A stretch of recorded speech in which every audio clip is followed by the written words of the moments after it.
অনুষ্ঠানে ধরা খাল কাটা ও পুনর্খনন অনুষ্ঠানে উপস্থিত মুরব্বীবর্গ, উপস্থিত মা বোনেরা, এলাকাবাসী ভাইরা, দলীয় নেতৃত্ব এবং কর্মী ভাইরা, আসসালামু আলাইকুম।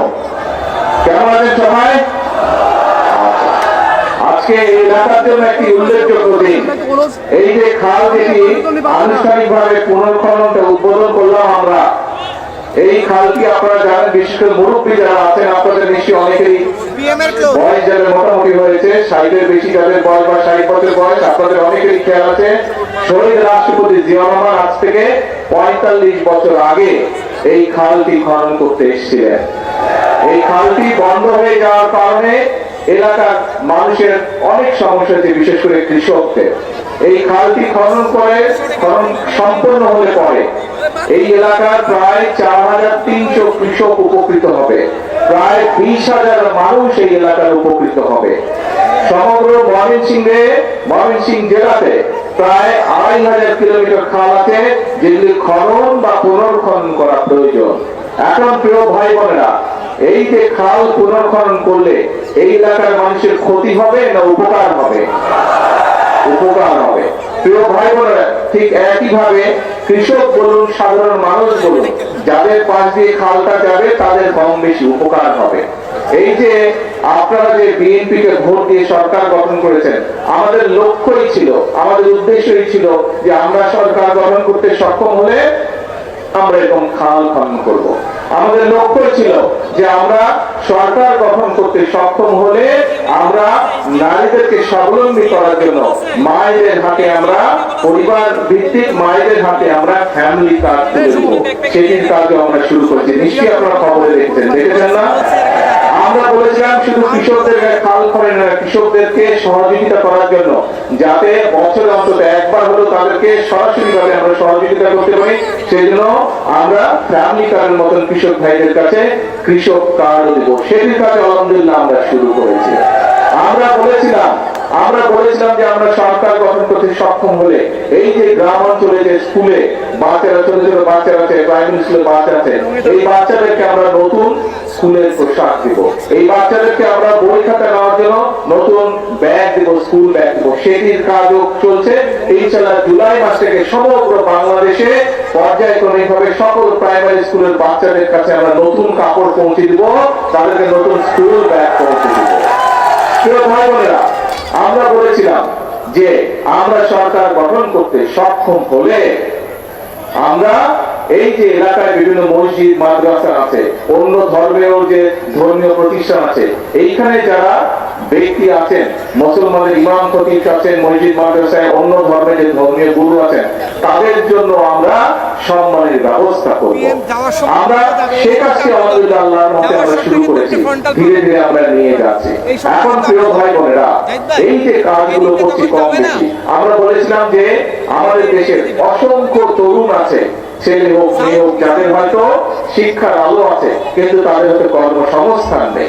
আমরা বলেছিলাম যে আমরা সরকার গঠন করতে পারলে আমরা ধীরে ধীরে আমরা সমগ্র বাংলাদেশে যে আমাদের ভোকেশনাল ইনস্টিটিউশন আছে এইগুলোকে জোরদার করবো।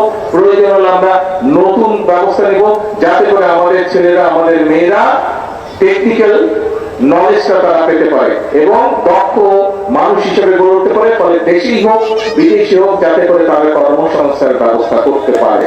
এই কাজও পর্যায়ক্রমিক ভাবে আমরা শুরু করেছি। এখন প্রিয় ভাই,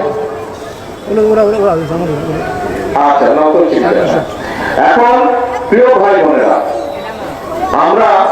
আপনারা নিশ্চয়ই খেয়াল করেছেন এই যে এখানে যারা আছেন আপনারা প্রত্যেকেই কম বেশি সংসারী মানুষ আছেন না? এখানে সংসারী মানুষ আছেন।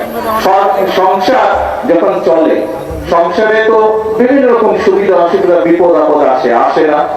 বিপদ আপদ আসে। স্বাভাবিকভাবে দেশও একটা পরিবারের মতো, একটা পরিবারে হয়তো 5 জন 7 জন বা 8 জন 10 জন মানুষ থাকে, কিন্তু এই যে বাংলাদেশ নামক বিশাল পরিবার, এই পরিবারে প্রায় 20 কোটি, এই পরিবারের সদস্যের সংখ্যা হচ্ছে প্রায় 20 কোটি। এই 20 কোটি পরিবারের জন্য, এই 20 কোটি মানুষের পরিবারের সদস্যের জন্য ফ্যামিলি কার্ড ব্যবস্থা করা, এই 20 কোটি পরিবারের মানুষের জন্য কৃষক কার্ডের ব্যবস্থা করা, এই 20 কোটি পরিবারের মানুষের জন্য যা এর মধ্যে যারা ইমাম খতিব আছেন তাদের জন্য বিভিন্ন ব্যবস্থা করা, এই 20 কোটি মানুষের পরিবারে যে সন্তানরা আছে, এই যে বললাম প্রাইমারি স্কুলে তাদের স্কুল ড্রেস তৈরি করা, সেটির ব্যবস্থা করা, স্কুল ব্যাগ তৈরি করা, এর বাইরেও এই 20 কোটি মানুষের জন্য চিকিৎসার ব্যবস্থা করা, এই 20 কোটি মানুষের জন্য শিক্ষার ব্যবস্থা করা, সন্তানের শিক্ষার ব্যবস্থা করা, এগুলা কি একদিনে করা সম্ভব? একদিনে করা সম্ভব না। আপনার সংসারে বিভিন্ন রকম সুবিধা অসুবিধা থাকে, মানুষ 20 বছর 25 বছর 50 বছর 60 বছর 70 বছর সংসার করে, কিন্তু টুকটাক সমস্যা তারপরেও তো রয়ে যায়, তাই না?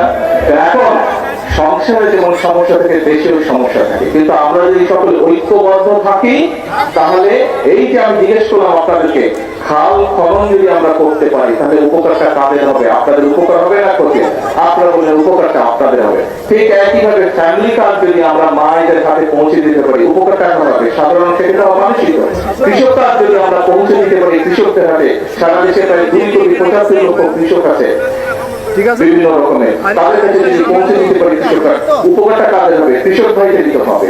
আমরা যদি এলাকার ভিতরে গ্রামে গঞ্জে রাস্তাঘাটগুলো, স্কুল কলেজগুলো, ব্রিজ কালভারগুলো ঠিক করতে পারি তাহলে মানুষের উপকার হবে না অন্য কারো উপকার হবে? মানুষের উপকার হবে। এইভাবে কাজগুলো আমরা করতে চাই।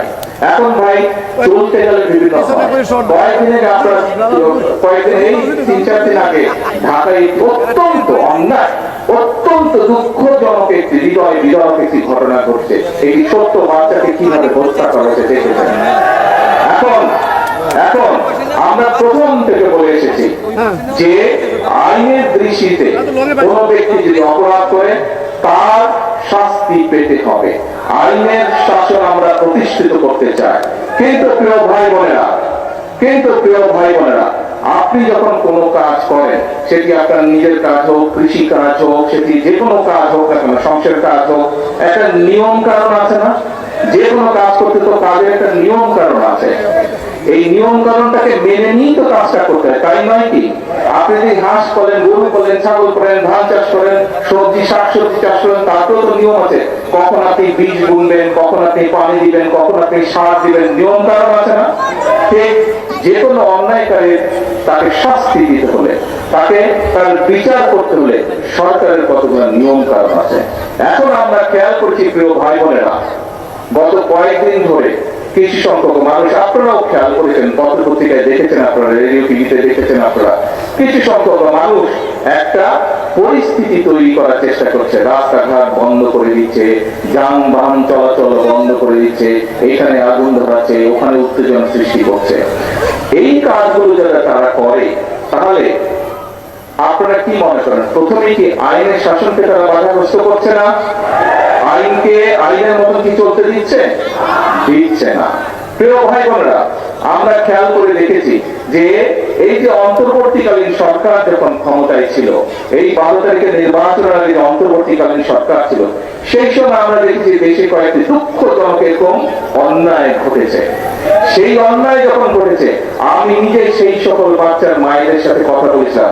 আমাদের দলের আইনজীবী, আমাদের দলের চিকিৎসকরা গিয়ে সেই চিকিৎসা দিয়েছে, আইনজীবীরা গিয়ে সেই আইনি সহায়তা করেছিল।